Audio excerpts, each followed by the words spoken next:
সম্মানিত নতুন পুরাতন বিল্ডিং মালিকগণ, যাত্রাবাড়ি মাতুয়াইল মির্ধাবাড়ি একটি মোল্লাপাড়ার এক ছাদের থেকে ইঞ্জিনিয়ারিং টেকনোলজির পক্ষ থেকে আপনাদের স্বাগতম। আপনারা জানেন বরাবরই আমি নতুন পুরাতন বিল্ডিংয়ের ছাদের কিভাবে যত্ন নেবেন, কিভাবে ছাদ থেকে ওয়াটার প্রুফিং করবেন, কিভাবে আপনার বিল্ডিংয়ের ছাদে পানি বেঁধে থাকলে আপনার ওয়াটার স্লোপিং করলে দীর্ঘস্থায়ী ছাদ টেকসই থাকবে এবং ড্যাম হবে না, রুমের মধ্যে টপ ফ্লোরে যারা থাকেন হিট লাগবে না, সেটা সম্পর্কে আমি আপনাদের মাঝে আলোচনা করি।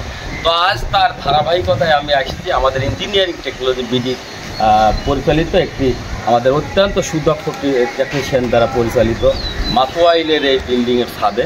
তো এখানে আপনারা দেখতে পাচ্ছেন যে এইখানে এই বিল্ডিংয়ের যে প্রবলেমগুলো ছিল মূলত হলো এটি অত্যন্ত পুরাতন একটি ছাদ, তো পুরাতন ছাদ হলেও এটা পানি পড়তো, পানি পড়ার রুমের মধ্যে পানি পড়তো, পানি পড়ার কারণে রুম যে ভিতরের যে ছাদটা আছে এটা ড্যামেজ হয়ে গেছে এবং এই রুমের মধ্যে অতিরিক্ত হিট লাগছে।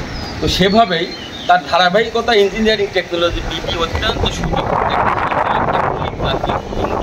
এটা 100% এই ওয়াটার প্রুফিং করার পরে আপনার বিল্ডিংয়ের ছাদ দিয়ে পানি স্যুপ করবে না, পানি স্যুপ না করলে আপনার বিল্ডিংয়ের ছাদ বা ওয়াল কখনো ড্যামেজ হবে।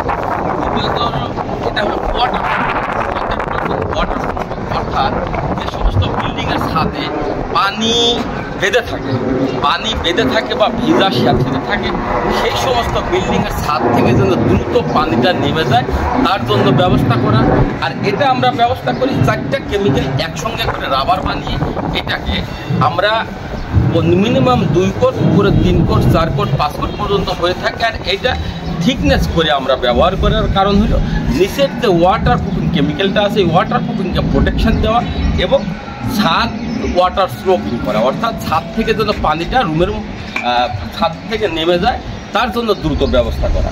এর পরবর্তীতে আসেন আবার ওয়াটার প্রুফিং করে আমরা যখন এটাকে বার্নিং করার পরে এবং লাস্ট এবং ফাইনাল কোট যেটা চাহিদা অনুযায়ী কালার দিয়ে ফিনিশিং করা হয়, যেটা 100% ওয়াটার প্রুফিং, ড্যাম প্রুফিং এবং হিট প্রুফিং সলিউশন। আমি আপনাদের মাঝে একটি বিষয় বলছি, সেটা হলো উপরের যে ফাইনাল কোটটা থাকবে অ্যাক্রিলিক জাতীয় কোটিং। এটা আপনার এখন যে বর্তমান সূর্যের আলোটা লাগতেছে, সূর্যের হিটটা লাগতেছে, এই হিটকে রিফ্লেক্ট করে দেওয়া অর্থাৎ এই সূর্যের আলোটা যখন এইখানে পড়বে এই ছাদ গরম হওয়া থেকে বাধাগ্রস্ত করবে। আর ছাদ যখন গরম হওয়া থেকে বাধাগ্রস্ত করবে, যখন গরম হবে না তখন আপনার রুমের মধ্যেও হিট লাগবে না, শুধুমাত্র 15% হিট যেটা বাতাসের মাধ্যমে বা ওয়ালের মাধ্যমে আপনার রুমের মধ্যে লাগে, সেটা ছাড়া কোনো সময় আপনার রুমের মধ্যে অতিরিক্ত হিট লাগবে না। তো এটা থেকে পরিত্রাণ পেতে আমরা অনেক সময় যে ব্যবহারটা করি সেটা হলো আমরা অনেক সময় বিকল্প কিছু ব্যবস্থা করি। সেটার প্রথমত বিষয় হলো যে আমরা ছাদের উপরে ভিজা কোনো কিছু রেখে দেই এবং আপনার রুমের মধ্যে এসি একটার জায়গায় 2টা, ফ্যান একটার জায়গায় 2টা ব্যবহার করি। এবং যে বাসাতে আপনার এসি কেনার ব্যবস্থা দেয় সেখানে দেখা যাচ্ছে যে আপনার রুমের মধ্যে পানি বিছায়, পানি ফেলে আমরা ওইখানকার ঠান্ডাটা নিয়ে অনুভব করি। অথবা ছেলে সন্তান নিয়ে আমরা দুপুর পরে আমরা কোনো গাছতলার নিচে অবস্থান করি। তো আপনারা যদি ইঞ্জিনিয়ারিং টেকনোলজি বিডিতে আপনি নতুন বিল্ডিংয়ের ছাদ যখন কমপ্লিট করার পরে ছাদ কিউরিং করার পরেই ছাদটা যখন শুকানোর পরে আপনারা অনেকেই সিমেন্ট বালি খোয়া দিয়ে প্যাকিং স্টোন করেন, ঢালাই করেন। এই ঢালাইটা করেন হলো ছাদকে সুরক্ষার জন্য, ছাদটা যেন ড্যামেজ হয় না সেই জন্য। আসলে আপনারা অনেকে টাইলসও করে থাকেন।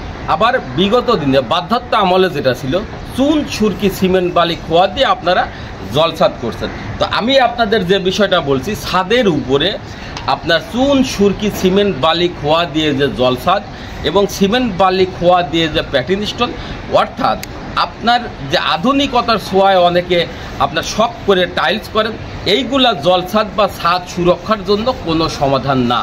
কারণ হইল আপনারা জানেন টাইলসের পুটিং 6 মাসের মধ্যে নষ্ট হয় এবং যে সিমেন্ট বালি খোয়া দিয়ে যে ঢালাইটা করেন সেই ঢালাইটা আপনার সর্বোচ্চ 2 বছর কি 3 বছরের মধ্যে ফাটল আসে।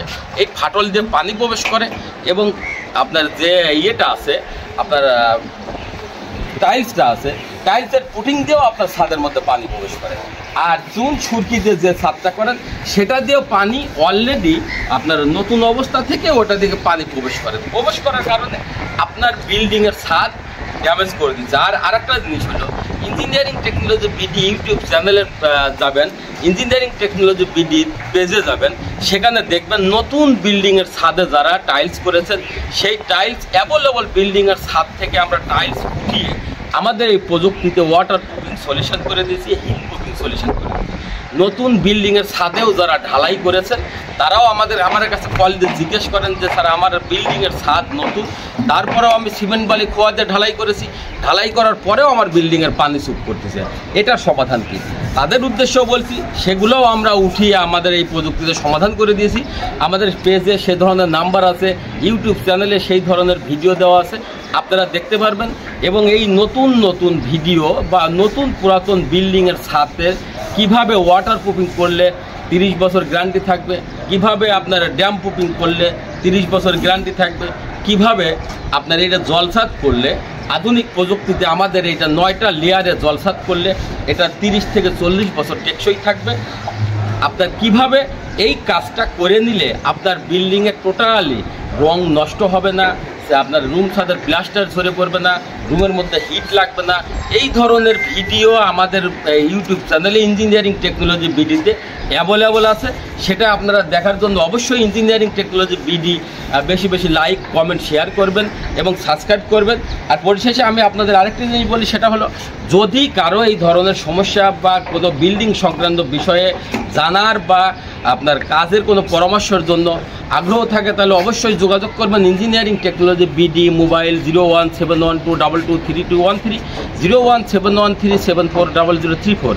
এছাড়াও আমাদের engineering technology BD YouTube channel আছে, engineering technology BD Facebook page আছে, ওয়েবসাইট আছে, সেখানে আপনারা নিয়মিত আপডেট পেতে অবশ্যই বেশি লাইক কমেন্ট শেয়ার করুন। ধন্যবাদ সবাইকে। এই ছাদের A to Z কাজের ভিডিও দেখতে আপনারা অবশ্যই পরবর্তী ইঞ্জিনিয়ারিং টেকনোলজি ভিডিওর পরবর্তী ভিডিও দেখার জন্য অবশ্যই আমাদের সাথে থাকুন। সে পর্যন্ত আপনাদের সার্বিক সুস্থতা ও মঙ্গল কামনা করে আজকের মতো এখানেই বিদায়। আল্লাহ হাফেজ, আসসালামু আলাইকুম।